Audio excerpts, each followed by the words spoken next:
Muito obrigada pela participação aqui nessa live científica do nosso programa Engenharia de Processos Químicos e Bioquímicos.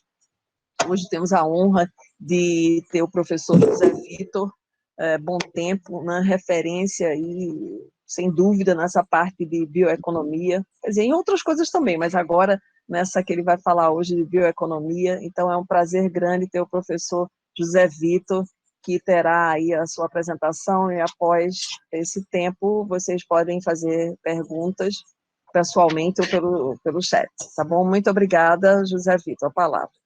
Oi, Verônica, obrigado pelo convite, pela oportunidade.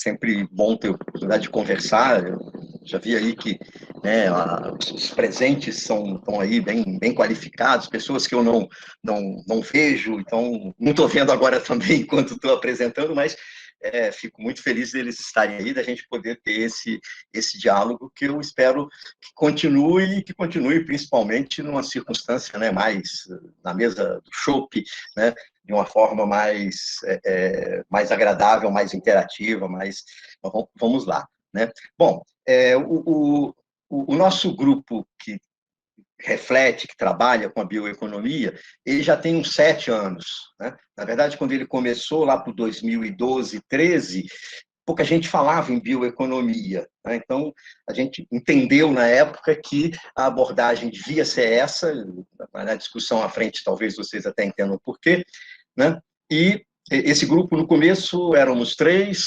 né, Flávia, Fábio, eu, depois veio Clarice, veio Ana Mel, mais recentemente, então nós somos 5 professores, temos aí uma dezena de alunos, eu não contei exatamente, mas está por aí, de alunos de mestrado e doutorado. Tem a Daniela, que se doutorou com a gente e hoje está em pós-doc e pesquisadora também conosco, né? Então, em nome de todos eles, eu vou tentar desenvolver para vocês, né, o que as nossas reflexões ao longo desse tempo todo aí permitiu construir aqui, numa visão panorâmica. Eu acho que vão ficar muitos pontos que podem ser aprofundados, e aí, então, a gente, né, espera ter oportunidade para isso. Eu vou tentar trabalhar em quatro tópicos, né?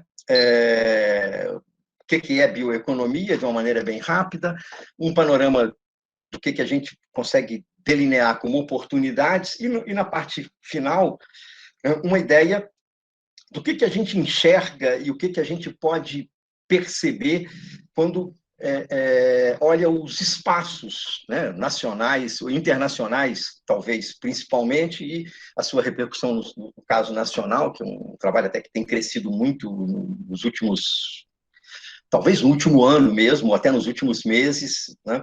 Então, nessa segunda parte, a gente vai tentar caracterizar o que eu chamo aí de espaços de estruturação da bioeconomia, né? Bom, se a gente for... não vamos ficar o tempo inteiro discutindo o que é bioeconomia, né? Tem um monte de definições que, às vezes, se adequam a determinadas situações, a determinados objetivos e motivações. Tem e as definições até elas são bem ad hoc, né? Elas são para uma determinada finalidade. Eu tentei pegar aqui uma definição que eu acho bastante referenciada, que se parte muito frequentemente dela, que é a definição europeia, e ela já identifica aqui os pontos que eu gostaria realmente de realçar, né? O primeiro ponto é a produção, a própria produção dos recursos biológicos renováveis, das biomassas, né? Em seguida, a conversão desses recursos, mas não só a conversão dos recursos, mas a conversão também dos resíduos, das correntes de rejeitos, dos waste streams, que saem dessas conversões em produtos de valor vistos de uma maneira razoavelmente ampla, né? Incluindo a bioenergia, os bioprodutos, também novos alimentos para uso humano, para uso animal. Duas coisas muito importantes nesse ambiente definido aí pela comunidade europeia, né? É a relação muito forte com a inovação, né? Essas conversões, esses processos todos, são processos que demandam, né, uma carga de inovação muito importante. E também, né, um uso de conhecimentos e tecnologias também bastante vasto, né? Eu contrapus a definição europeia com a definição americana apenas por um pontinho, porque ela faz referência à ideia de transição, transição sustentável. E esse termo transição, ele é hoje muito presente quando a gente olha como é que os setores industriais estão se transformando e como vão se transformar nas próximas décadas. A gente fala muito de transição energética, né? O sistema de transportes, né, está sofrendo e vai sofrer uma transição importante. A bioeconomia faz parte desse processo de transição, onde, né, recursos fósseis são substituídos, em alguma medida, né, de uma maneira sustentável, por recursos renováveis. Então, ela compõe aí um conjunto de espaços e de iniciativas onde essa ideia de transição está presente. Né? Então, essa é uma ideia importante. Né? Bom, se a gente, só para a gente poder continuar e, digamos, nivelar o que a gente está entendendo pela bioeconomia, eu listei 5 pontos, eu chamei de 5 pontos-chave. Olha, recursos biológicos renováveis, 1. 2, tratar e converter esses recursos. 3, tratar e converter os rejeitos, resíduos dessa conversão. É o namoro, o link aí com a economia circular. Converter em quê? Em produtos de valor, né? E essa conversão, ela precisa ser de forma inovadora para garantir a característica, a viabilidade, a concretização dessa conversão e, de quebra, ainda tem que ser sustentável, atender lá os pilares da sustentabilidade. Então, se a gente ficar com esses 5 termos aqui, eu acho que a gente acompanha a discussão que se segue. Né? Tem sempre uma relação com a economia circular, né? Que não é, obviamente, a mesma coisa. Essa figura aí do pessoal lá do Novo Instituto, do Michael Caros, ele tenta situar que teria um espaço de superposição, e aí tem um nome que vem sendo crescentemente usado, que é bioeconomia circular, que tenta identificar esse espaço de interseção. Né? Mas, bom, nós estamos falando, né, da bioeconomia como um todo. Então, né, entendendo que a gente delimitou, né, razoavelmente a nossa definição, eu acho que a gente pode passear um pouco, né, sobre as oportunidades que essa atividade, quer dizer, né, produzir, transformar, converter os recursos biológicos renováveis, as biomassas em produtos de valor, onde é que estão essas oportunidades? Né?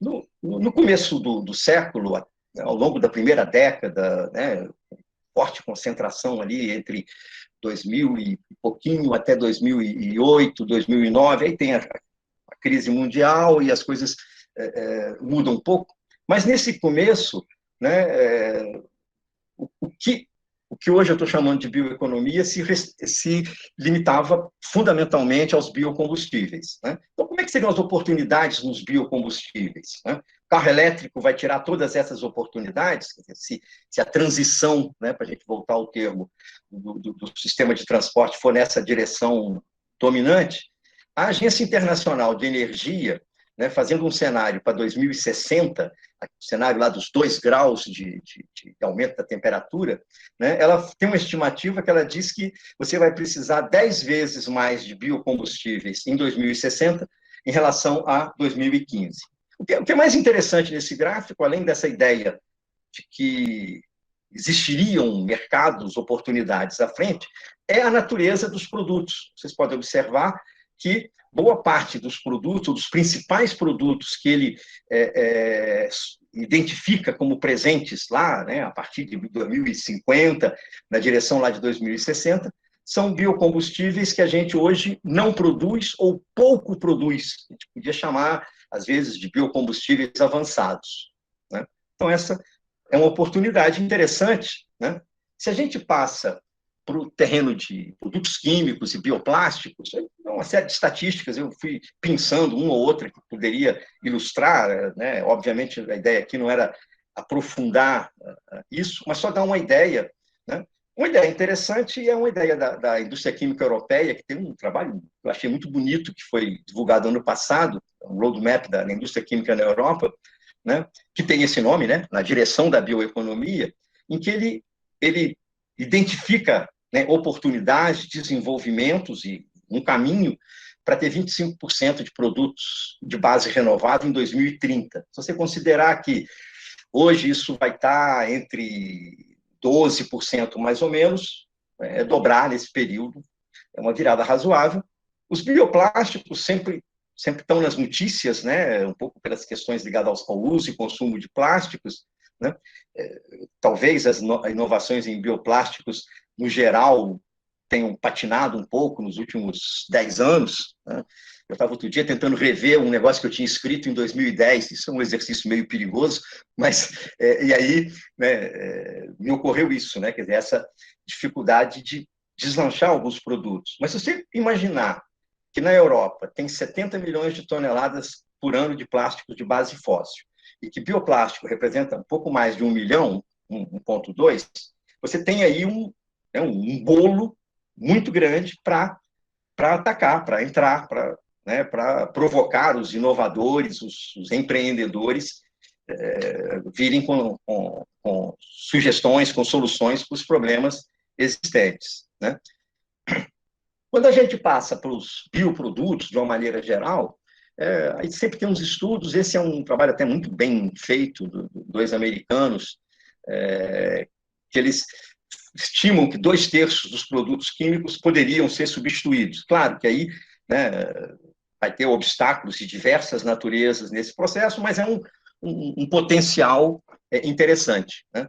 Talvez a história dos últimos anos tenha sido, né, uma tentativa de navegar nos que eu estou chamando de especialidades, surfactantes, dispersantes, aditivos, produtos para cosméticos, né, para nutrição, tentando esses nutracêuticos, cosmocêuticos e outras palavras que as pessoas têm inventado para caracterizar esse terreno, né, é onde muita iniciativa, ou algumas iniciativas importantes conseguiram algum espaço.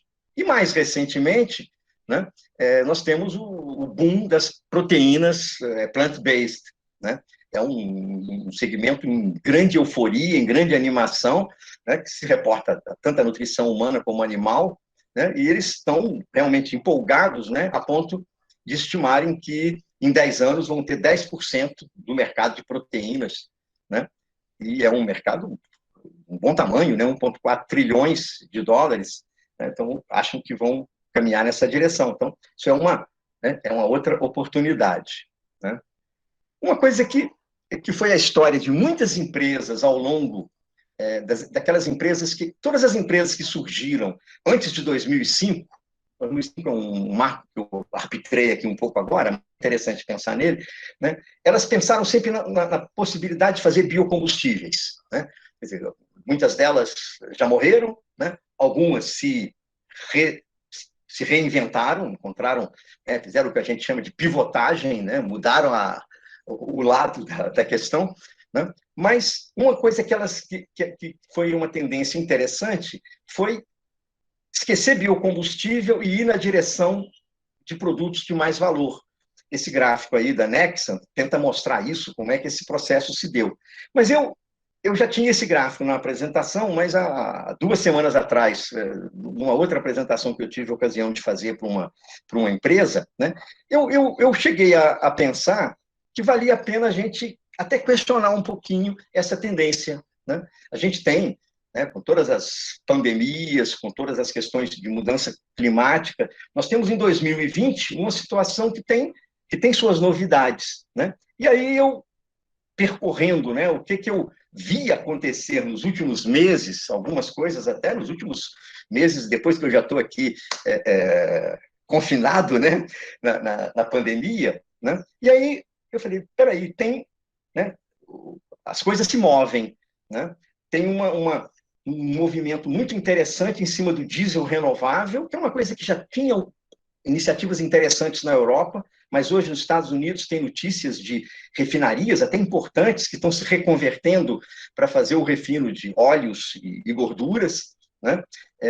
Voltaram a falar no hidrogênio, né? De tempos em tempos voltam a falar, mas você tem a Alemanha está com um projeto ousadíssimo, né? Pode ser polêmico, pode dar margem a algumas discussões, mas o surgimento da eletricidade barata e espalhada, né? Solar, eólica, né? Abre um pouco essas ideias. E o CO2, né? Que a gente há bastante tempo fala da captura e armazenamento, crescentemente a gente fala em captura e uso, né? O famoso CCS passa a ser CCSU, né? Isso, inclusive, quando você lida com a biomassa, né? No caso, com a fermentação, é muito interessante, né? Então, nosso etanol de primeira geração teria aí uma oportunidade muito interessante de trabalhar com esse, quer dizer, com esse CO2. Então, tem uma certa volta a algumas questões importantes, né, que se perderam, sei lá, nos últimos 15 anos, 10 anos, né, e que hoje estão revalorizadas, né? Então, a gente tem, né, uma verdadeira farra de oportunidades, né? Você pode, né, se vocês quiserem ter ideias aí, criar empresas e tal, né, é só escolher, né? Agora, uma coisa interessante que me ocorreu perguntar é se essas oportunidades têm sinergia entre elas, ou predominam produtores especialistas, né? Eu acho que predominam produtores especialistas até agora, né? O pessoal de biocombustível faz biocombustível, a Braskem faz polietileno, não sei quem faz PLA, né?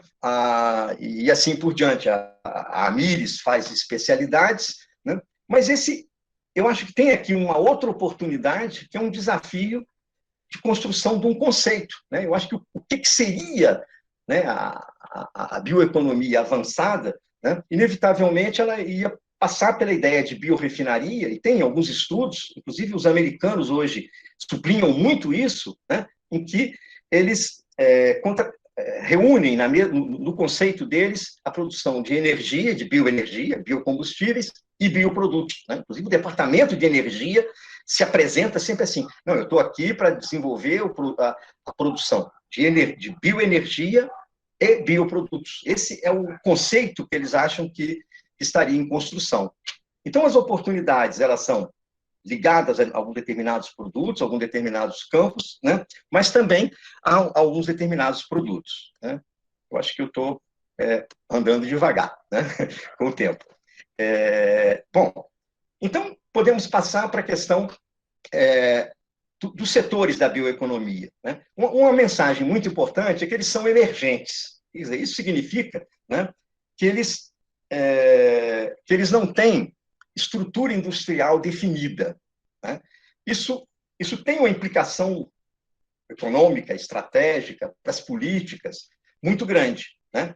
Porque significa que a gente não tem clareza, né, como temos da petroquímica, da indústria automobilística e da indústria de eletrodomésticos, né, de como que ela se organiza. Quem são os players? O que eles fazem? Né? Quais são as escalas? Né? Quais são os modelos de negócio que se colocam ali? Então, essa é uma ideia, é um ponto muito importante, é um ponto que eu acho que é chave. Ele é chave porque ele condiciona como é que a gente pode agir para desenvolver essas atividades. Ele é chave porque nós estamos num país que tem vantagens comparativas interessantes para essa atividade e ele tem a ocasião de coparticipar, né, de tentar ser protagonista, de coparticipar desse processo de criação das atividades da bioeconomia, né? Isso é uma oportunidade rara, né? Eu fico empolgado, né, de estar podendo assistir, né? E ainda queria estar aí só com uns 30 anos para ver os outros 40, né? Porque isso é raro. A gente pensou em fazer automóvel quando o mundo inteiro fazia automóvel. A gente pensou em fazer petroquímica quando o mundo inteiro fazia petroquímica. Nós precisamos pensar, e estamos pensando, tentando acertar essa agenda, em fazer bioeconomia em paralelo às iniciativas importantes no restante do mundo, né? Então, essa é uma mensagem que eu acho que é central aqui na discussão, né? Então, quais são as dimensões chave, críticas que eu tenho que olhar, né? Se é um negócio não estruturado, você vai dizer, então é uma bagunça, né? Então, eu não sei quem é quem, eu não sei como é que eu olho, né? Olha, é um processo que envolve inovação, né?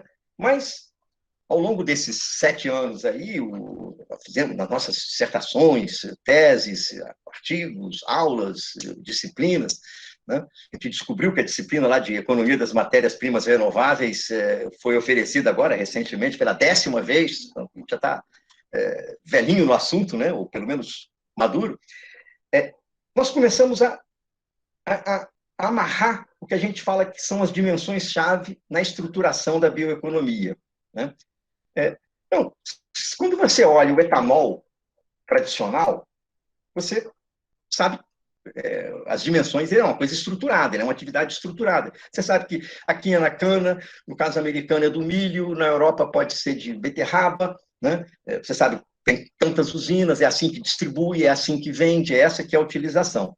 Quando você começa a pensar no etanol de segunda geração, né, começam a surgir problemas no suprimento da matéria-prima, né? É complicado mobilizar a palha que fica lá no campo, trazer, armazenar e utilizar, alimentar essa palha, né? O bagaço tem suas particularidades, mas também tem bastante dificuldade, né? Você tem que fazer um pré-tratamento e fazer uma hidrólise enzimática que andaram, né, criando enormes dificuldades para as empresas que foram pioneiras nesse negócio e ainda lidam com algumas dificuldades. Então, é um setor, né, emergente que tem aí alguma dimensão, principalmente no suprimento de matéria-prima e, mais ainda, nas tecnologias de pré-tratamento, hidrólise, principalmente, para fazer, no fim da linha, o mesmo etanol, né?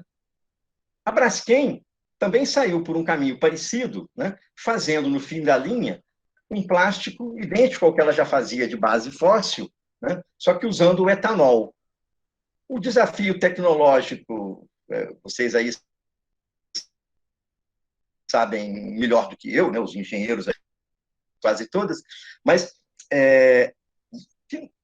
não é muito grande. Sair do etanol, passar para o eteno, isso, inclusive, até foi feito industrialmente lá nos anos 90, então foi retomar, ajustar alguma coisa, né? Só que eu estou fazendo um produto, né? A gente chama de um produto drop-in, quer dizer, porque ele nesse caso, ele é idêntico aos plásticos, aos polietilenos, que sempre foram feitos, né? Então, teve uma pequena diferença na tecnologia e teve uma diferença comercial interessante, né? Uma diferença que a gente vai dizer um pouquinho no modelo de negócio, né? A comercialização desse produto deu um jeito de colocar lá nas embalagens, como vocês estão vendo aqui, do Active, do Sandal, e vão encontrar em outros produtos, o Wine Green, né? Quem diria que o simples fato de ter uma base renovável, a gente ia replicar o Intel Inside, né? Claro que o valor embutido aqui, talvez, obviamente, não se compara, né? Mas isso é uma característica desse negócio, né? Dessa nova relação com a utilização final, com os produtos finais, uma certa mudança no modelo de negócio, né? Esse produto, eu não sei se vocês conhecem, eu imagino que talvez não, né? Mas se vocês forem em uma loja bem bacana de cosméticos, a Sephora ou Sephora, como quiserem, ele está sendo vendido lá. Esse é um produto feito pela Amyris. A Amyris queria fazer biocombustíveis pegando uma levedura engenheirada e fermentando o açúcar para obter, né, isoprenóides de 5, 10, 15. E o grande alvo era o 15, que ia dar o famosíssimo diesel de cana, né? Só que a Amyris percebeu que, por melhor que fosse esse diesel, por mais limpo, interessante e fácil de usar, ele tinha um custo algumas vezes acima do produto mineral, derivado de petróleo, e a Amyris saiu fazendo outros negócios. Um deles foi pegar como é que ele se chama lá? O farneseno, né, que é essa molécula de 15 carbonos, né, dimerizar no esqualano e formular o Neosance. O Neosance é um hidratante espetacular, de altíssima performance, que a única maneira de obter antes era extraído do fígado do tubarão, né? Então, uma coisa um monte de problemas envolvidos, né? A Amyris encontrou um caminho pela biotecnologia de fazer esse produto e de fazer outros produtos que vocês veem aí na tela, aromas, fragrâncias, especialidades. Recentemente estão lançando, o que não está ainda nessa figura, um edulcorante de ponta, né? Para isso, caramba, quanta coisa emergente, né? Ela teve uma empresa que ia fazer biocombustível, teve que criar modelos de negócio para lidar com produtos de consumo, como o Neosans, e para lidar com empresas de aromas, de fragrâncias, quer dizer, numa complexidade bastante desafiadora. Nós já andamos estudando esse case diversas vezes e ele, sem dúvida nenhuma, é muito interessante, né?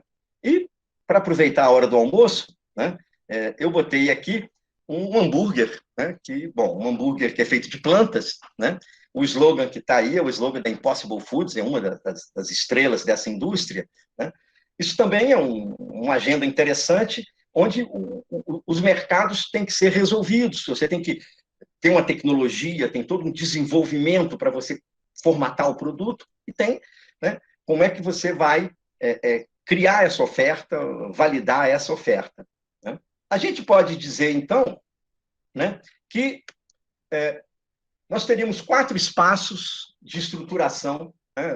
A gente diz que eles estão em coevolução: matéria-prima, tecnologia, produto e modelo de negócio, né? Então, tudo que acontece na bioeconomia, nós, do GBio, achamos que a gente consegue explicar olhando essas 4 dimensões, como é que elas se combinam, como é que elas se articulam, né? Sem esquecer que em volta tem um macroambiente, que a literatura lá de transição chama de paisagem sociotécnica, né, onde estão o comportamento da sociedade, as políticas, onde estão os efeitos da pandemia, né, esses grandes elementos externos, né? Então, isso aqui é um pouco a síntese que a gente costuma fazer, né?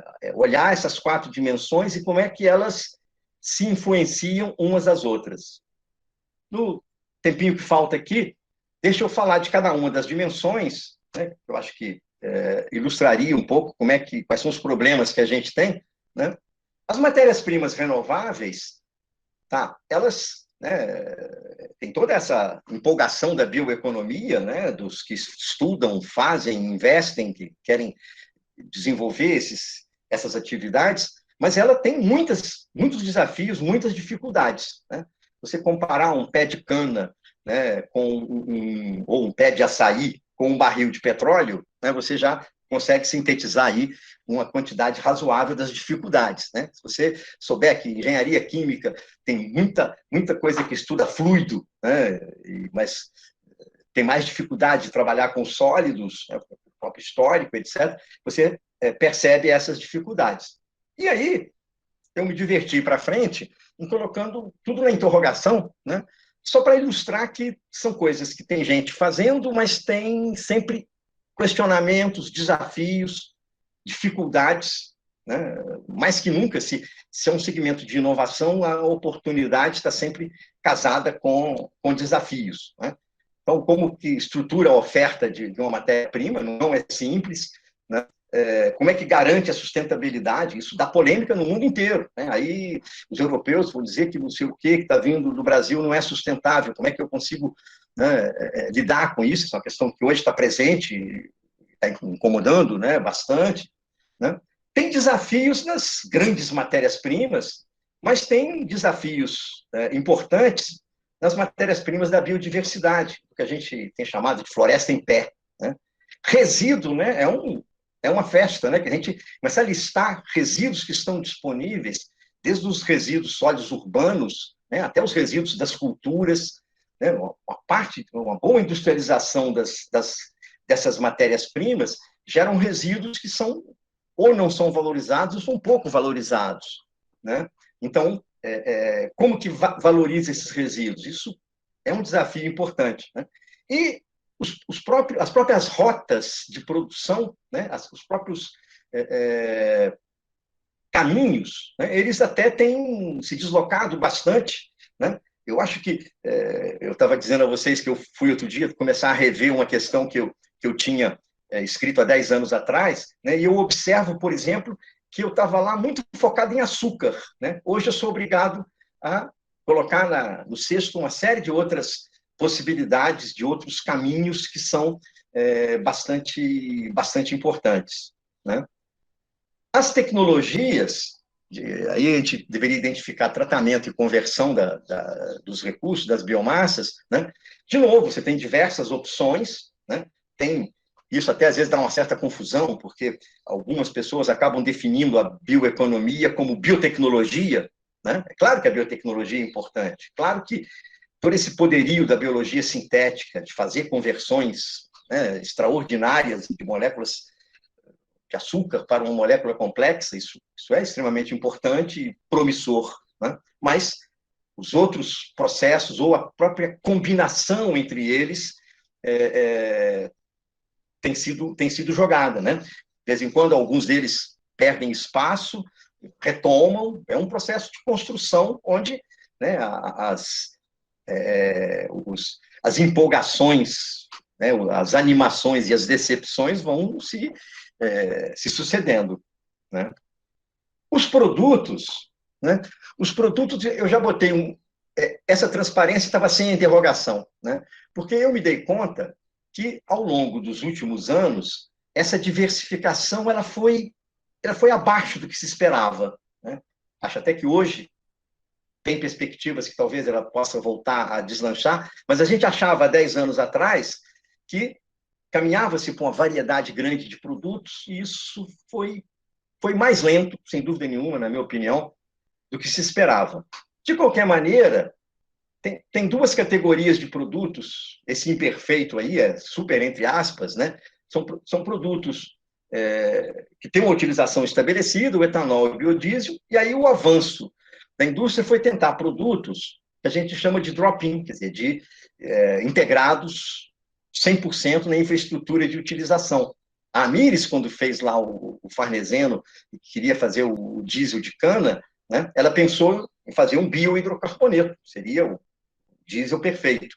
O polietileno verde da Braskem é um drop-in. Os combustíveis de aviação, se vocês guardarem aquele gráfico da Agência Internacional lá do começo, vocês viram que tem uma fração, tem uma fatia muito interessante para os combustíveis de aviação nas próximas décadas. E eles, obviamente, têm que ser drop-in, né? Porque você não pode contar com a adaptação da infraestrutura a cada momento. Então, a infraestrutura se mantém, as aeronaves têm uma duração longa. Algumas moléculas, alguns novos produtos foram aparecendo, né? Mas quando a gente fica sempre com questionamentos de como que eles evoluíram, eles têm hoje mais obstáculos do que, talvez, resultados. Talvez o terreno das especialidades seja onde os resultados foram mais interessantes, né, em termos de produto. E a gente tem, então, de novo, né, um monte de pergunta. Que produto você escolhe, né? A Braskem quis fazer um produto drop-in, quer dizer, um plástico que ela conhecia exatamente igual. Ela optou por não fazer, não estou dizendo que ela examinou essa possibilidade, é possível até que tenha examinado, ela optou por não fazer, por exemplo, o PLA, né? Que era um produto que ela não conhecia, poliácido lático, um produto que ela não conhecia, que a utilização ia ter que desenvolver mercado, ia ter que desenvolver novas aplicações, ela escolheu um drop-in, né? Você tem intermediários e tem final, né? Se for intermediário, você vai vender para a Procter & Gamble, para a Unilever, né? Se for final, você vai vender para o usuário final, você vai ter, como a Amyris fez, fazendo as duas coisas, que é difícil, né? Então, produtos de volume, produtos de especialidade, né? E muitas perguntas sobre que cara vão ter essas biorefinarias, né? Eu saí botando algumas interrogações aqui, meio que me vieram à cabeça, mas que acho que eu podia modificar, elaborá-las e recolocá-las, né? A gente costuma dizer no nosso grupo, né, que o desafio talvez seja como estruturar esses ecossistemas, né? Quer dizer, que tem a matéria-prima, a produção, o produto, a inserção de um certo tipo no mercado, né? Essa questão regional, essa questão da descentralização, ela é hoje muito, perdoa a maneira estranha de falar, mas a descentralização é central hoje na nossa preocupação sobre como que a bioeconomia avançaria. Por fim, falando das estratégias, só mais 2 minutinhos aqui para não estourar o tempo e ter tempo de conversar com vocês. Isso aqui é uma transparência que eu colei da Nexant e fiquei revoltado, porque nós não tivemos a ideia de fazê-la antes e era tão óbvia, né? Ele simplesmente colocou aqui todos os players que ele encontrou com alguma inserção em alguma etapa, né, da bioeconomia, desde os investidores, venture capital, passando por grandes empresas que são parceiros ou patrocinadores, chegando até lá no final, os utilizadores desses produtos. Mas eu acho que valia a pena a gente prestar atenção que tem 2 grupos muito importantes de empresas na bioeconomia. Tem as empresas novas, ou principalmente são startups de base tecnológica. Eu fiz uma listinha, né, pegando a primeira geração delas, Amyris, Enerkem, Lanzatec, são empresas que foram criadas lá no começo, e Solazyme, que foram criadas no começo dos anos 2000, e depois chegando naquelas que foram criadas mais recentemente, até porque tem, né, destinos aí bastante diferentes, né? A Solazyme é uma empresa que acabou foi comprada pela Corbion depois de tentar diversos caminhos, né? E no final, vocês reparam que, de propósito, em vez de colocar uma, eu coloquei 1, 2, 3, 4, 5, e podia ter colocado as outras, são as empresas da proteína, né? Tem uma brincadeira que a gente faz muito na bioeconomia, que é o seguinte, qual é a moda do verão, né? Assim como tem a moda da praia no verão, tem a moda do verão na bioeconomia. Em 2009 foi a moda das algas, todo mundo investiu em algas, né? Ano passado foi a moda das proteínas, né? Então foi o lançamento das ações da Beyond Meat, que bombaram na Bolsa, e o surgimento o aparecimento dessas empresas, tem um grupo de muitas outras, né, nesse terreno, tentando aperfeiçoar nesse mercado. E o que eu acho que é muito interessante, porque dá um mix importante de necessidades e principalmente de capacidades, prestar atenção nas empresas estabelecidas lá nos seus quadrados, nos seus terrenos, e que, de alguma maneira, se relacionam com a bioeconomia, se relacionam com aqueles desafios de matéria-prima, tecnologia, produto e modelo de negócio, né? Então, aí é bastante variado. E o que a gente deve reter disso aqui, né? Essas empresas têm capacidades e têm ignorâncias, né? O que eu preciso de combinar para construir um negócio em bioeconomia é de uma complexidade que é improvável que alguém domine completamente esse conjunto de competências. Daí terem associações, né? Terem tentativas e saídas importantes, né? Então, isso aqui é uma ilustração que nós tentamos pegar dos cases que a gente tem acompanhado. Só para evitar confusão, o Neste ali não é erro de digitação, não era para ser Nestlé, não, é Neste mesmo, que é uma petroleira finlandesa, que até há 5 anos atrás chamava-se Neste Oil, e tirou o óleo, e que tem um desenvolvimento, principalmente em diesel renovável e combustível de aviação, muito interessante, integrado nas refinarias dela, que ela nunca explorou petróleo, ela sempre fez refino e comercialização, né? É um case muito interessante de transformação da empresa e do próprio site industrial, né? Dos seus sites industrial, a integração entre o velho e o novo, né? Que é uma coisa bastante importante. E aí, chegamos ao final, né? Voltando aí à nossa ideia síntese, né? A bioeconomia é um espaço de muitas oportunidades em estruturação, e essa estruturação é bastante comandada, bastante influenciada, ou ela é influenciada por 4 dimensões que se entrechocam, né? Que estão em coevolução, que são matérias-primas, tecnologias, produtos e modelo de negócio, né? Bom, aqui acho que resume, são pontos que eu andei falando o tempo todo, né? Acho que é da oportunidade, dessa oportunidade, esse tipo de oportunidade, ele redesenha quem são os competidores líderes, quem são as empresas, quem são os países, por isso ele é bastante interessante, né? Aqui 2 frases de mera citação, né? A brincadeira era para vocês tentarem adivinhar quem é que falou, mas eu não vou provocar. É de um CEO de uma empresa muito importante na bioeconomia, que diz que o período do carvão e do petróleo é um período pequeno, que quando você olhar lá no futuro, isso foi só um interregno na história, né? Porque a gente está num turning point na direção da próxima Revolução Industrial Verde, né? É o CEO talvez da mais importante empresa industrial ligada às tecnologias da bioeconomia, né? E uma economista, Carlota Pérez, que é conhecida possivelmente de algum de vocês, que falou uma coisa que eu achei muito bonitinho em 2010, assim, olha, esses desafios, ela trabalha muito com ciclos tecnológicos, ciclos de crescimento, e diz ela, olha, o bom né, da economia verde, né, ela falava economia verde, é esse termo que ela usava, né, é que ela vem para salvar, ela vai salvar a economia e, de quebra, salva o planeta, né? Então, ela fazia uma relação forte entre essas duas perspectivas, obviamente, importantes. É isso. Muito obrigado. Zé, muitíssimo obrigada. Foi ótima, maravilhosa. Temos perguntas aqui no chat. Então, seguindo aqui a ordem...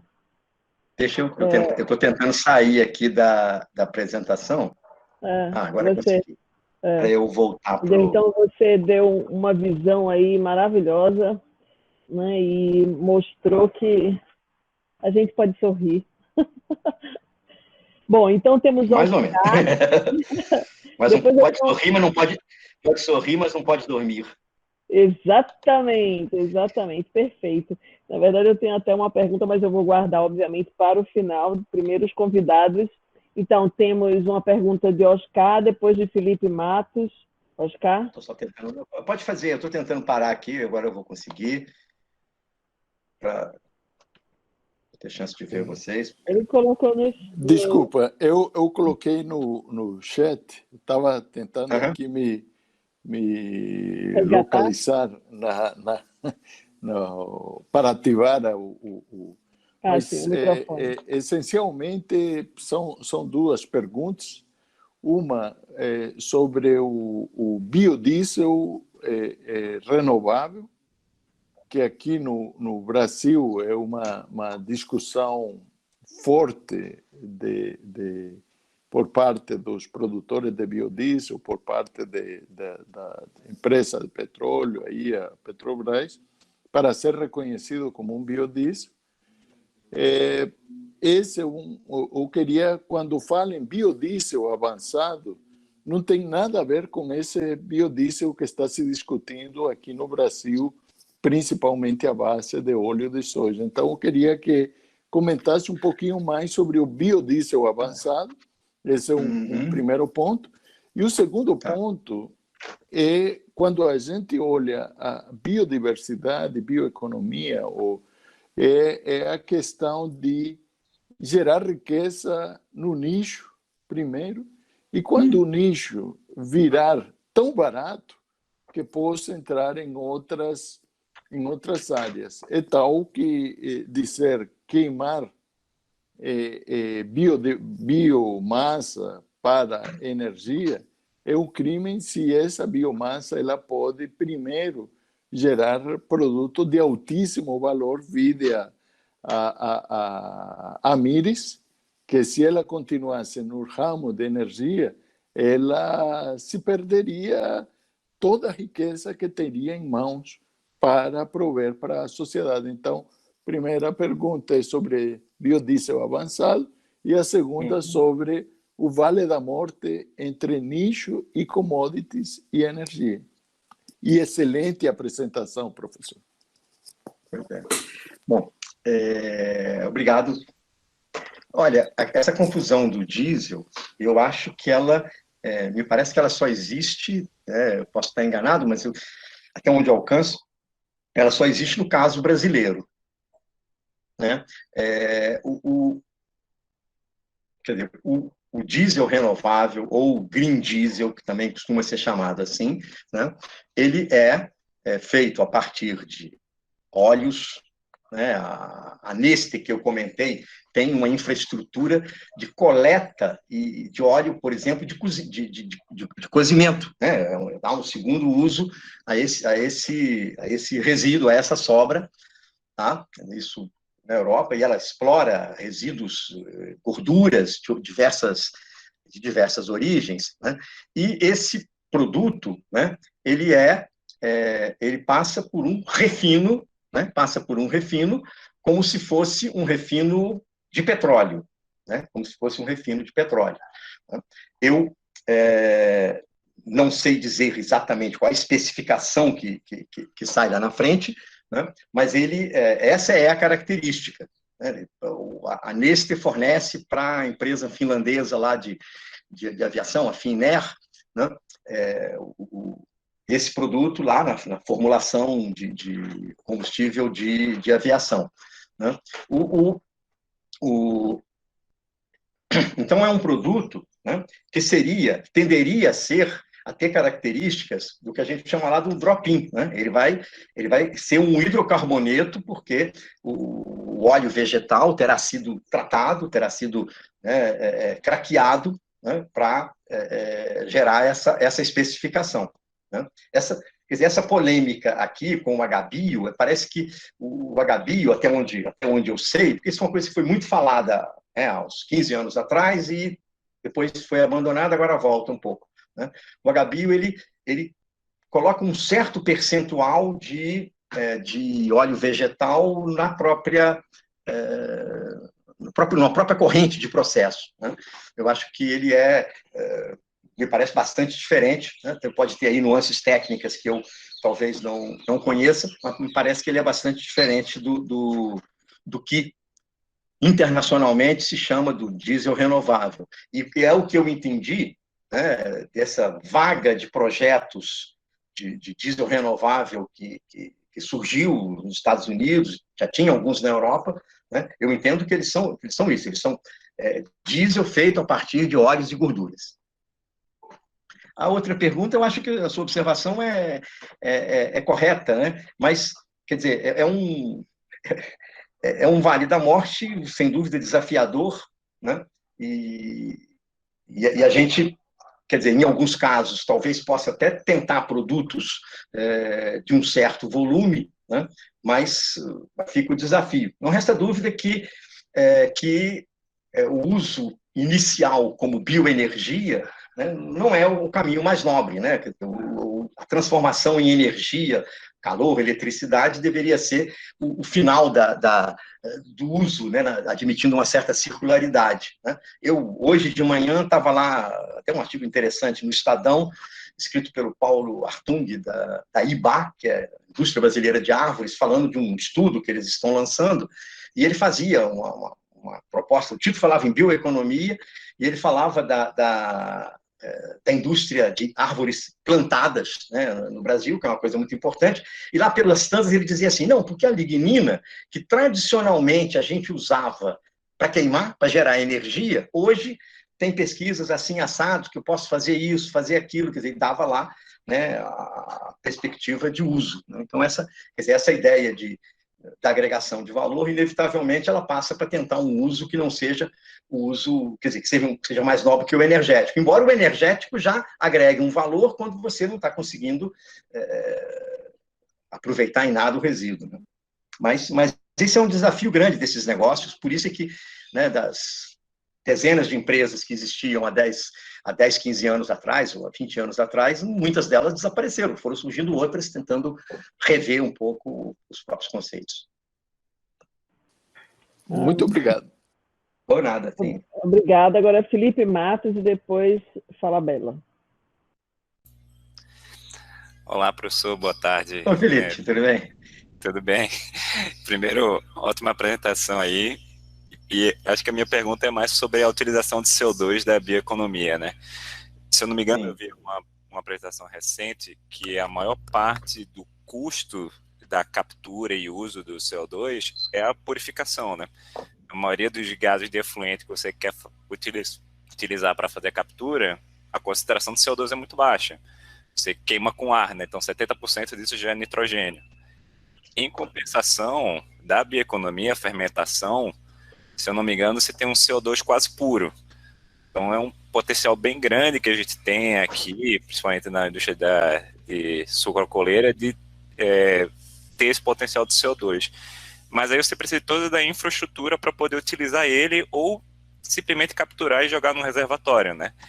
A gente tem alguma coisa dessa no Brasil? Porque eu vejo que a gente tem lá fora, por exemplo, tem um projeto que é a Equinor, que a Shell fala muito, que é a Northern Lights, se não me engano, lá na Noruega, que eles fazem a captura de CO2 em indústria cimenteira, acho que geração de energia através de lixo. Só que quando você vai ver a logística, você captura, bota num navio com esse CO2 líquido, manda para outra estação de bombeamento, a estação de bombeamento vai e coloca lá no reservatório. Então é uma coisa assim, quase... Eu não sei se a gente aqui no Brasil tem potencial de fazer alguma coisa melhor, né, com esse CO2 da fermentação. Pois é, Felipe, não, boa pergunta que me aperta bastante aqui, mas veja bem, não, na bioenergia, né, tem o que o pessoal hoje tem falado cada vez mais e valorizado, que é o BECS, Bioenergy, Carbon Capture, Storage, Utilization, que seria uma forma, né, dessa produção de bioenergia melhorar a nota no RenovaBio, se você for falar em linguagem local. Mas, de qualquer maneira, né, ter uma nota, uma nota ambiental, uma pegada melhor. Né? O que eu sei? Né? Se existem pouquíssimos projetos de recuperação desse CO2 de fermentação, no caso brasileiro. Eu sei de gente, por acaso conversei com pessoas recentemente, que disseram, não, poxa, isso é uma coisa interessante, isso a gente tinha que ver e tal, quer dizer, então teve assim um olhar nessa direção. Né? O CO2 da fermentação do etanol americano, ele é usado na indústria de bebida. Ele é significativamente usado na indústria de bebida. Né? Não é um uso que vai agregar muito valor e tal, mas é um uso que eles estruturaram, que é bastante difícil para o brasileiro, até porque aqui é intermitente, né? Tem a entre-safra, seria um pouquinho mais complicado garantir esse suprimento. Né? Mas o CO2 é uma agenda hoje, Felipe, muito interessante, e esse modelo que você descreveu aí, eu acho que é difícil ele vingar. Né? Você vai ter que tentar fazer coisas mais localizadas. Né? E aí, a ideia que pode ser virtuosa em algumas situações é a possibilidade de você ter eletricidade descentralizada, né? E que você possa ter, a partir dela, um biohidrogênio, um hidrogênio verde. Né? São ideias meio iniciais ainda, mas que têm surgido, tem havido comentários. Né?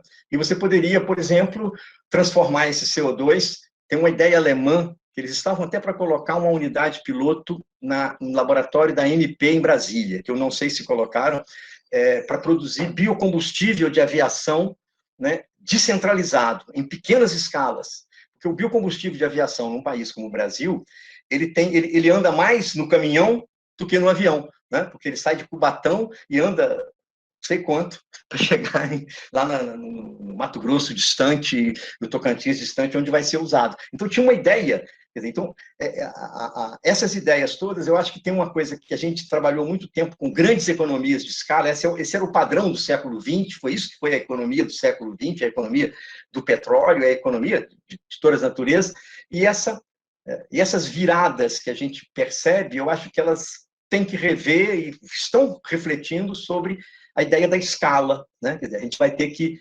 contemporizar isso e encontrar modelos que sejam economicamente viáveis, né? Mas certamente em escalas bem menores. Né? Uma outra ideia com o CO2, tem uma empresa que é uma das estrelas das novas empresas, que é a LanzaTech. A LanzaTech ela fica atrás de siderurgias e fontes de CO2, porque ela faz fermentação dos gases de exaustão. Por essa fermentação, ela chega no etanol, ela tem um projeto com a Virgin, fazendo combustível de aviação. É um outro conceito interessante, né, que combina a novidade, que combina as novas tecnologias com os sites locais e questões antigas. Né? Mas isso é uma bela questão, bem difícil, bem desafiadora. Né? Acho que vamos falar dela nos próximos anos, com certeza. Obrigada. Agora, professor Falabella. Bom, primeiro quero pedir desculpas ao querido Zé Vitor, porque eu estava dando uma outra live na UERJ, então estava muito interessado na sua palestra, mas acabei entrando atrasado aqui, mas peguei ainda o finzinho e os comentários. Bom, a coisa é a seguinte, eu li recentemente um artigo que me pareceu muito interessante, na medida em que ele abordou um ponto que, na minha opinião, vem sendo bastante esquecido, né? E ele fala da bioeconomia em tempos de pandemia. Parece piada, quer dizer, rima, mas realmente é um fato. E a colocação dele é muito interessante, eu lembrei de... Você também é mineiro, deve saber, né? Em Minas tem um ditado que a minha família usava que dizia assim, né? Farinha pouca, meu pilhão primeiro, né? Então, e ele coloca uma coisa que me deixou um pouco assustado, que é o seguinte, ele diz, olha, não há nenhum espaço nos próximos 5 anos para bioeconomia no mundo, por uma questão muito simples, porque, na verdade, o mundo levou um baque, quer dizer, o mundo, como nós conhecemos, é um mundo cuja economia é fundamentalmente capitalista, essa economia levou um baque nos países mais capitalistas, como os Estados Unidos, uma redução de PIB de mais de 30%, né, com o lockdown. Então, ele disse, olha, não haverá espaço para qualquer posição em ciência e tecnologia de desenvolvimento de novos caminhos e novas rotas, porque nos próximos 5 anos nós teremos que tentar recuperar o nível que a gente tinha da economia mundial. Eu fiquei bastante assustado com isso, na medida em que eu trabalho, né, com rotas a partir de biomassa e, sobretudo, química verde, né? Mas achei que é um ponto que merece reflexão, sim, né? Nós estamos vivendo uma situação esdrúxula no mundo, com uma redução absurda da economia, tá? O que vai, teoricamente, segundo o artigo, e eu tendo a concordar com ele, forçar digamos, as rotas que são mais tradicionais, mais conhecidas e mais lucrativas, portanto, a partir do petróleo. Como essa pergunta é mais econômica, né? Eu conheço bem, digamos, a parte das rotas químicas, mas essa visão, esse cara é um economista, eu esqueci o nome dele agora, mas depois eu levanto, eu realmente gostaria de ouvir a sua opinião, que você, apesar de ser engenheiro químico, nos traiu e se bandeou para a economia, entendeu? Mas agora, brincadeira à parte, eu gostaria de ouvir a sua opinião, porque, digamos, esse cara é um pouco um profeta do apocalipse para o desenvolvimento de rotas a partir de biomassa e bioeconomia. Pois é, Falabella.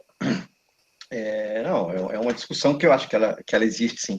Não, sobre engenheiro químico e economista, né, nesses 40 e tantos anos, né, nós somos mais ou menos da mesma época... Não, eu não era nascido, ainda não era nascido. Ah, não era? Não era nascido. Então, aquele cara que estava lá nos corredores, não era... eu estou enganado, estou confundindo. Cala a boca que você foi meu calor. É verdade. Sim, mas... Né, bom, o que acontece, né? Eu me dediquei nas últimas décadas a esquecer engenharia química e tentar aprender economia, né? Eu já consegui esquecer engenharia química, mas ainda não consegui aprender economia, que é muito mais complicado, né? Então, esse negócio de um átomo ou de um elétron que pensa, ou não pensa, né, que tem vontade, que não se comporta como esperado, né? Então, é muito complicado. Não, mas essa brincadeira à parte, né? Essa é uma discussão que acho que ela existe na praça, né? Mas ela tem 2 lados, né? Ela tem esse lado, né? Que é esse lado, quer dizer, do ponto de vista, né, do que a gente está vendo em termos de progresso, de oportunidades, seria o lado, de alguma maneira, pessimista, né?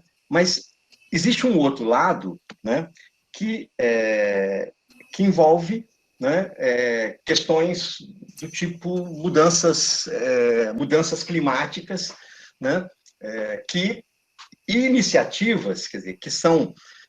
esse é um debate que está dentro dos governos, das regiões, né? Tem na Europa, tem nos Estados Unidos, né, fortemente. Quer dizer, onde é que você... Porque se a economia afundou, você vai colocar dinheiro para incentivar a economia, né? E onde você vai colocar esse dinheiro, né? Tem sinalizações das empresas de petróleo, né, principalmente a BP, a Shell, né, e mais algumas outras, que elas não acham que vai vir muito dinheiro para petróleo, não, né? Elas estão apontando para horizontes um pouco diferentes. Mas essa é uma questão tensa, né? Entre se a recuperação é a recuperação do jeito que a gente sabe fazer, né? Então a recuperação, vamos falar, fóssil, né? Ou se é uma recuperação sustentável, né? Porque se a gente chega a um certo consenso, a uma certa aceitação, né? E acho que existe isso, de que você tem problemas climáticos, problemas de aquecimento global e tal, etc., importantes, né? Essa recuperação ela não pode ser danosa para essa perspectiva, né? Mas essa tensão existe, né? E onde você certamente está o argumento do autor que você citou, né? É muito mais fácil, né, trabalhar com o outro, trabalhar com o que é mais barato, com o que já está pronto, né, do que fazer qualquer outro desenvolvimento, né? Mas eu acho assim, o que eu tomo eu acho que é uma sinalização importante, os movimentos das empresas, né? Tanto das empresas de petróleo como outras empresas, são movimentos que, às vezes, você sempre tem uma parte que você pode achar que é para né, que a gente chama do greenwash, que é um pouco para mostrar, para criar imagem, mas tem uma parte que não, que tem responsabilidade, tem ações na Bolsa, né? Então tem decisões de investimento, né? Então eu acho que essas coisas estão aí debatidas, né? Vamos torcer para que pelo menos empate, né? Ou senão que a perspectiva, né, do desenvolvimento, da inovação consiga ter um espaço grande aí, né? Eu só adicionando ao seu comentário, excelente comentário, eu acho que o que há de mais importante é o processo dialético, tá?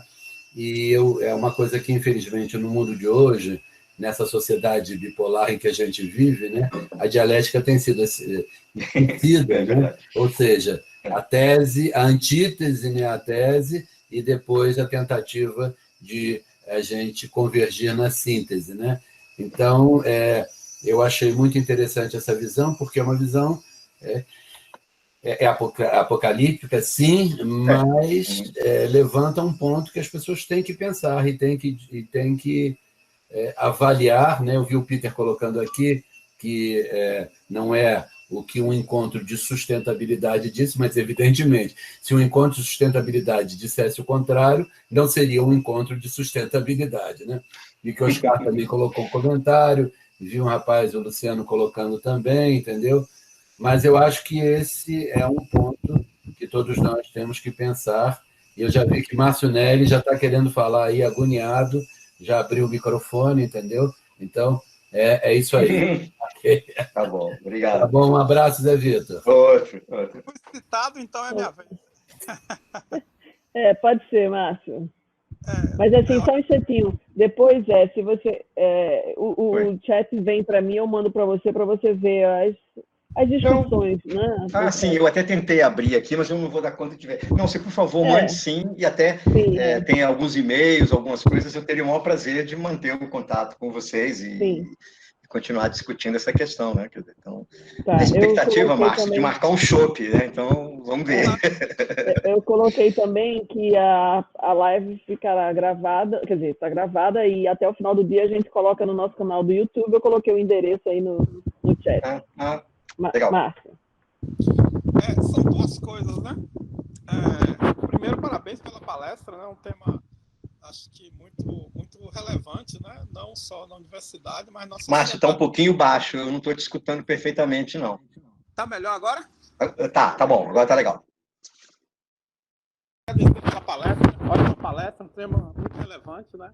É sempre bom ouvir a pessoa de opinião qualificada que está olhando as coisas de um ângulo mais longe do que a gente olha na engenharia química, né? Então, é bastante enriquecedor. eu tenho duas provocações a fazer, né? A primeira é o seguinte: a motivação, olha, são provocações, não são bem perguntas, né? Tá bom, manda lá. Então, a motivação.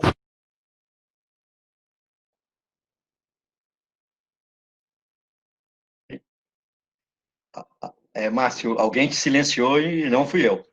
Não, não, eu acho que ele mesmo. Ele está ao ar livre, né? Com o vento Tá. batendo. Quer dizer, eu acho que ele está ao ar livre. Pelo menos o som Não, parece tinha um de ter farfalhar ventinho. ao fundo. Ele está na rede, como bom baiano, ele está na rede. Na pesca lá. Os gatos aqui para dar uma esparecida aqui embaixo. Mas veja, não sei se vocês estão conseguindo me ouvir. Não escutei, não. Eu não ouço nada que o Márcio diz. Não, ninguém. Só o vento. Tá dando para ouvir? Tá. Daqui a pouco. Oi? Dá, o problema é quando o vento é mais forte que a sua voz. Na hora que você falou assim, vou fazer duas provocações. Aí eu peguei a caneta aqui para anotar qual era a primeira, você sumiu. Estou indo no lugar aqui sem vento. Veja. Opa. A primeira é a seguinte. Uma das motivações que sempre falam aí para a bioeconomia é o custo do petróleo, né? Ou a diminuição da disponibilidade de petróleo. Uhum. Petróleo Perfeito. é declinante, né? Então, deve ter maior disponibilidade para a indústria de plástico, vamos chamar assim, né? Petroquímica. Né? Então, essa ideia de custo, ela não me parece, ou de disponibilidade, não me parece uma coisa que realmente tenha muito sentido. Essa é a primeira provocação. A segunda provocação é se você acha que a economia circular é realmente sustentável.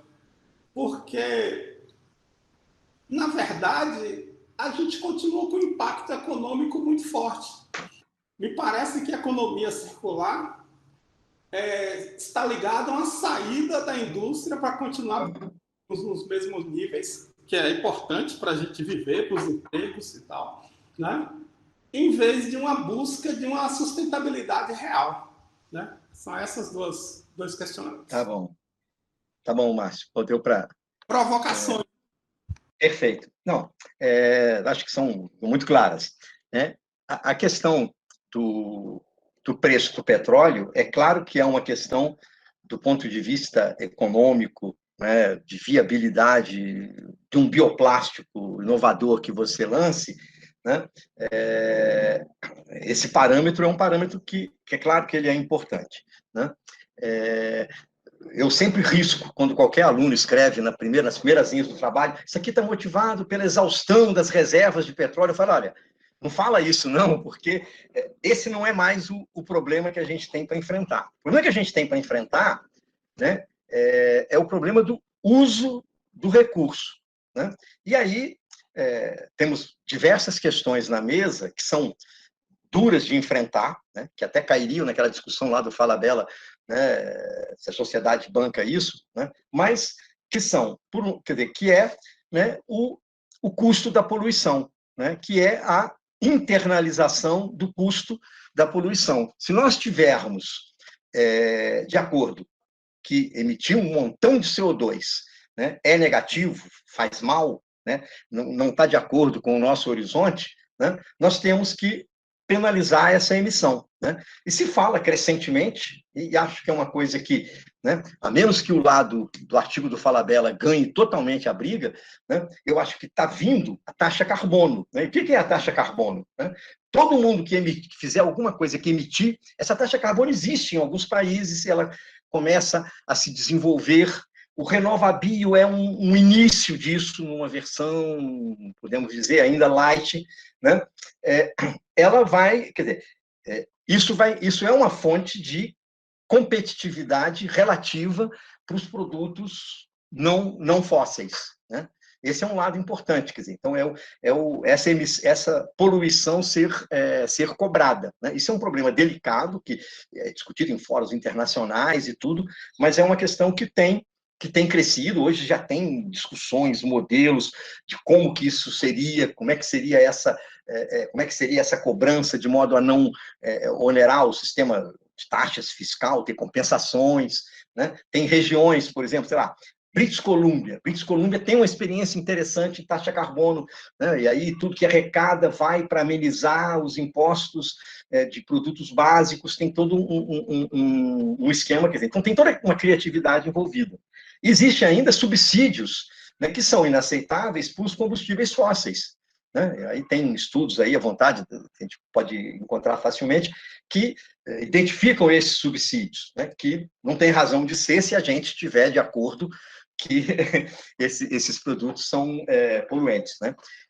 Concordo contigo, 100%, né? Vai ser um esforço muito, muito complicado competir com um carbono de 30, 40 dólares o barril, né? Sem nenhum ajuste. Outro ajuste possível é em cima dos produtos, né? Em cima dos produtos que não têm emissão de carbono, né? Quer dizer, você tem, por exemplo, em biocombustível, no mundo inteiro tem políticas, tem mandatos. Tem que ter tantos % de biodiesel, tem que ter tantos % de etanol, na Europa é assim, nos Estados Unidos é assado, não sei onde é assim.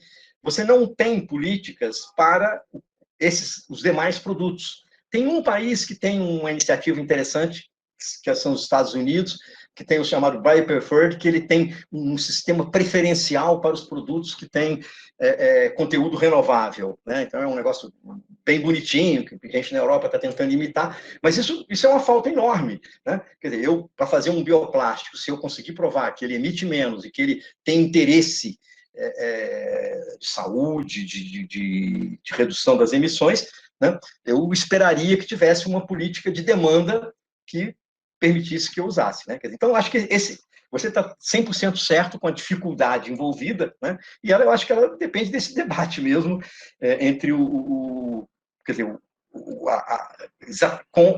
o debate é em torno da precificação da poluição, se a gente concorda em precificá-la. Se nós concordarmos, a gente resolve o problema, né? E aí caímos naquela história, né? A idade da pedra não acabou por falta de pedra, a idade do petróleo, eu espero que acabe não por falta de petróleo, que não vai ser por falta. Quanto à questão da circular, eu entendo você, eu acho que os benefícios podem ser interessantes em certa economia de recursos, mas, quer dizer, é muito complexo, né, medir a efetiva sustentabilidade, mas é um movimento interessante que redesenha as cadeias, tentando contemporizar ou mitigar algumas das dificuldades, né? Quer dizer, eu acho que não é para ser desprezado, é para ser discutido, entendido como é que ele consegue encontrar, às vezes, bons resultados, às vezes, menos bons resultados. Obrigado, Zé Vitor. Eu por nada. A próxima vez a gente vai ficar no vento, no chopp. Bom, deixa eu ver aqui, pergunta, parabéns, só tem aqui elogios. Se puder falar, sim, a Asmiro está perguntando, Asmiro, você quer falar ou...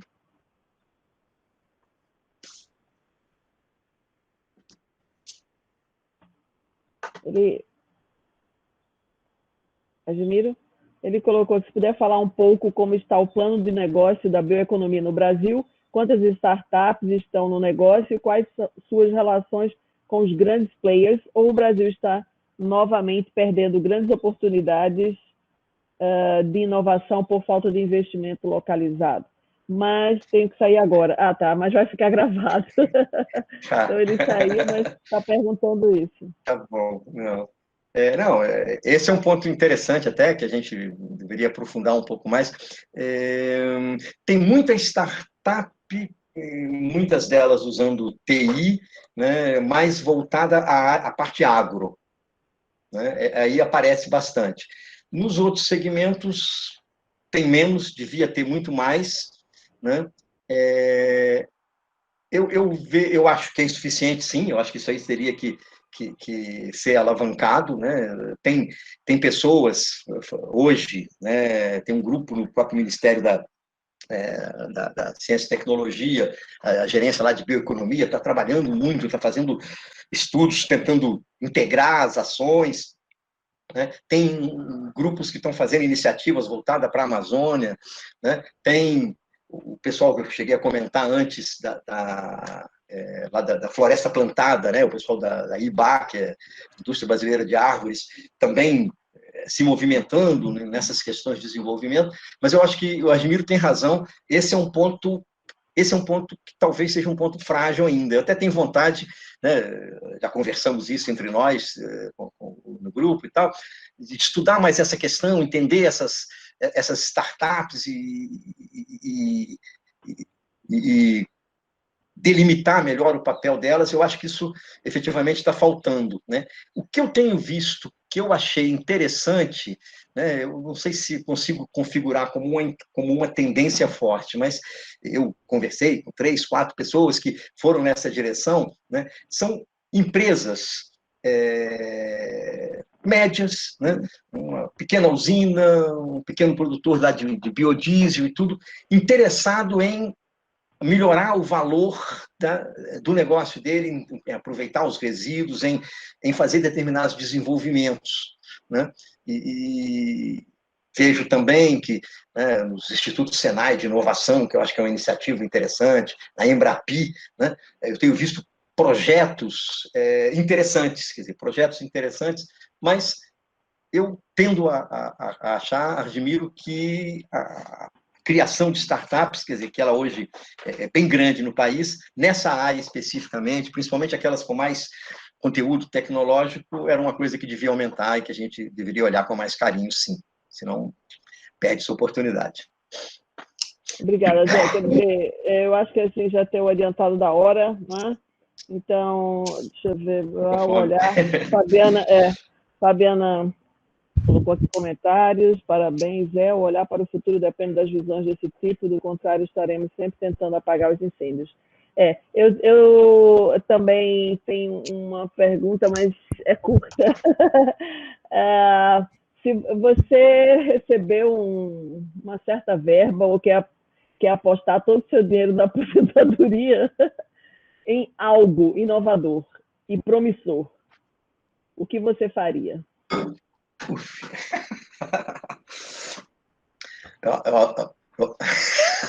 Uma resposta sacana, eu vou comentar. Não, eu abriria uma consultoria para ajudar as empresas. É uma possibilidade. Não é isso, né? Não é isso, não. Mas eu não tenho domínio, eu quero aplicar tal, o que é que eu faço? Pois é, né? Não, eu não estou muito bem posicionado para isso, né? Primeiro porque o meu conhecimento do assunto é um conhecimento que tem bastante fragilidade quando vai para a tecnologia, né?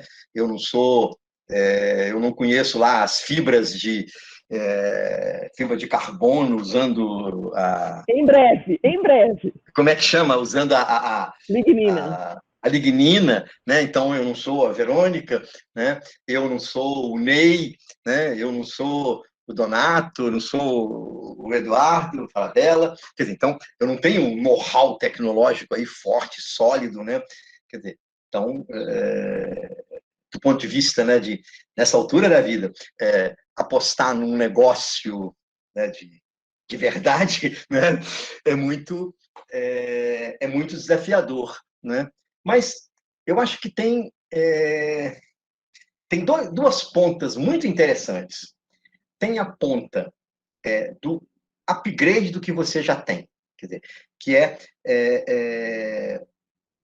né, você ter uma unidade, seja de etanol, seja de biodiesel, seja de uma outra industrialização de laranja, sei lá, de cacau, né? Você alguma coisa que você tem, né? E você desenvolver ali, né, uma diversificação, uma qualificação dos produtos, quer dizer, fazer um upgrade, né? Eu acho que isso seria uma coisa muito interessante de fazer. Obviamente eu não vou fazer, primeiro que eu não tenho dinheiro, né, e não vou encarar, mas acho que isso seria muito interessante, né?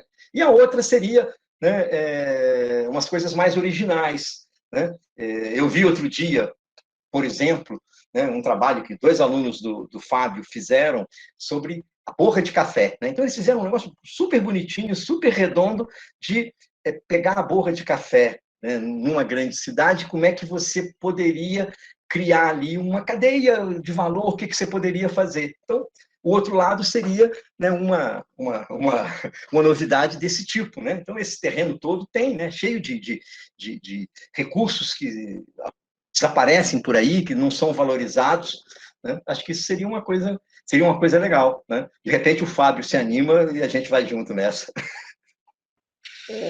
Obrigada, Jean. Na verdade, assim, você mostrou slides maravilhosos, né, ali, que mostram bem o que está indo, né? Eu vejo essa coisa de você tentar tirar, por exemplo, da borra de café, coisas que ia para o lixo, Sim. né? Então, você Sim. tem realmente uma oportunidade incrível. O Jorge aqui colocou que ele investiria em biorefinarias descentralizadas. Colocou o endereço aqui. Será que o Zé Vitor poderia disponibilizar os slides? Luciane, Claro. Isso. Mas, assim, também está gravado tudo, né? É verdade. Mas então, não é tem isso. Quem falou a história do descentralizado, né? Eu sou fãzão da ideia da descentralização, que eu chamo de manufatura distribuída, né? Que é a ideia de unidades enxutas, né?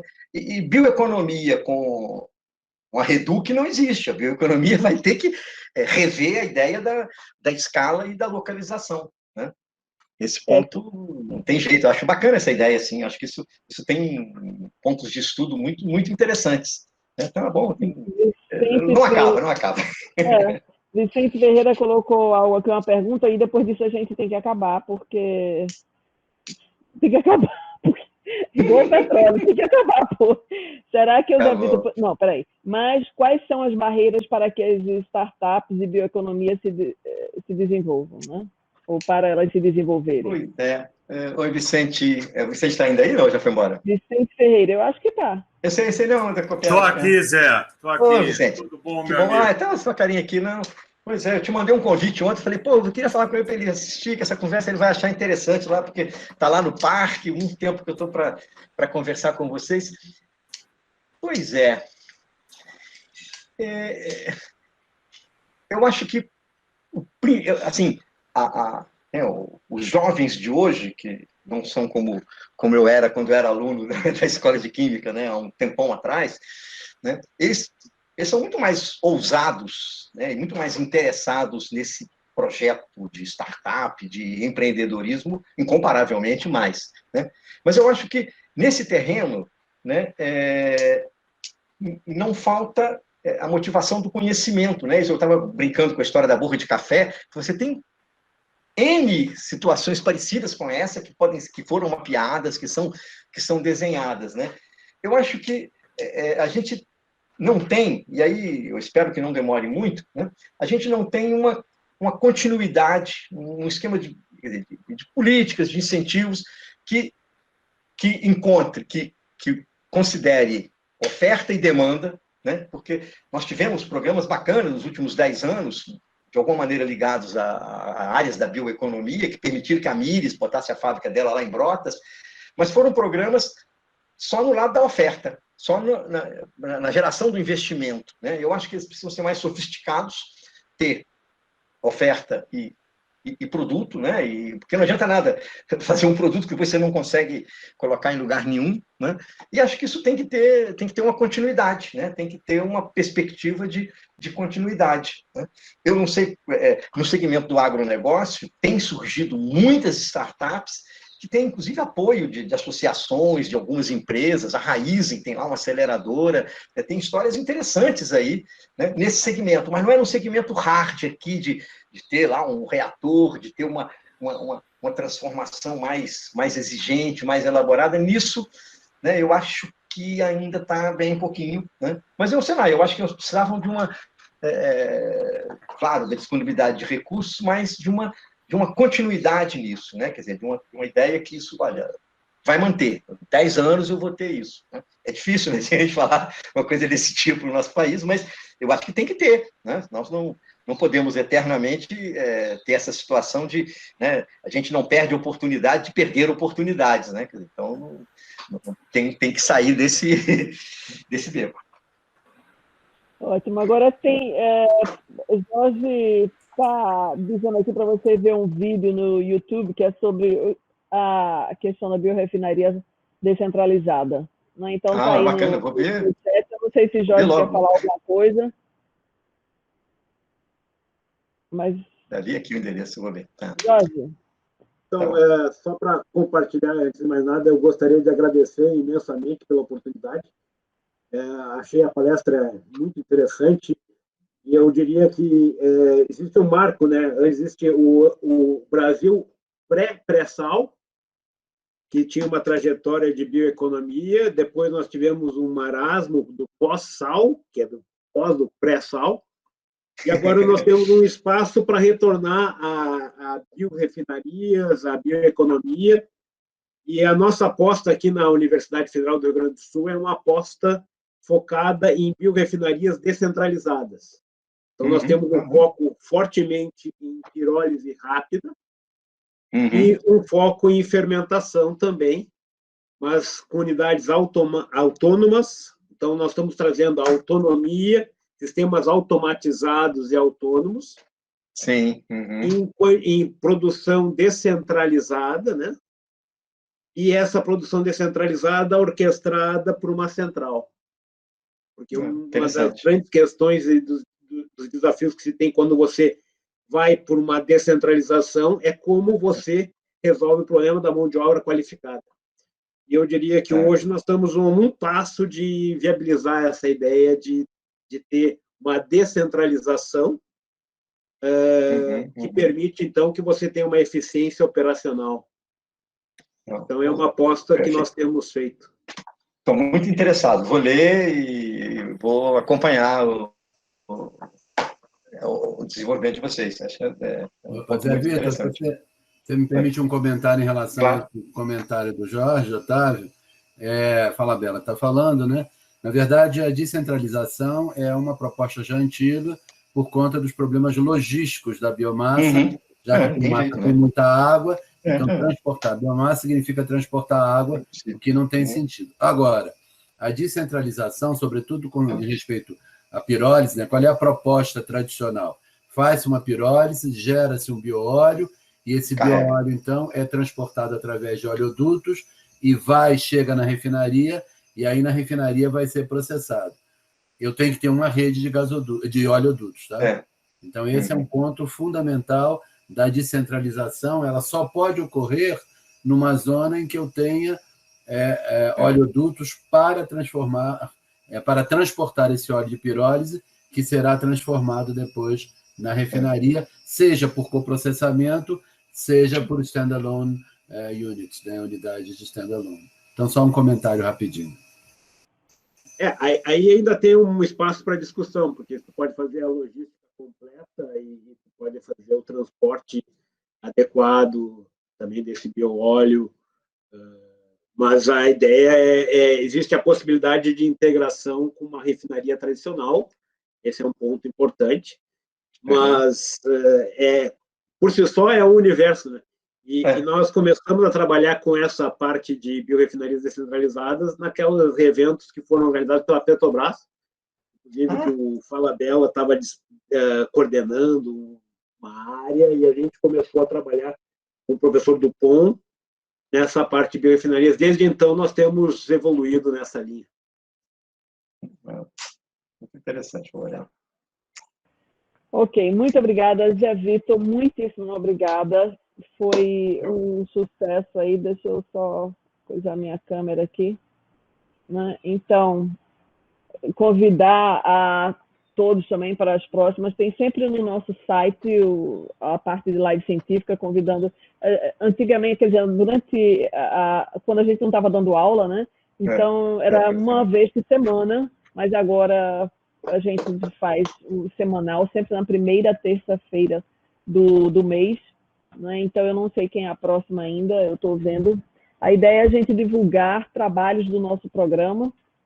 Então, professores, egressos, alunos, né, no momento. Então, quem tiver interesse, por favor, né, se pronuncie. Então, José Vitor, mas eu prefiro chamar Zé Vitor. Não, que isso? Pode falar Zé, pronto. Zé Vitor. Muito obrigada. Falou de Zé Vitor? Foi ótima a palestra, abriu, né, muita coisa, muito espaço para discussão, que obviamente é um mundo, né? Então, agradecendo a presença de todos e relembrando que entrem depois no nosso site, no nosso canal do YouTube, que lá tem a palestra dele e de outras coisas interessantes também que já foram faladas aqui. Tá bom?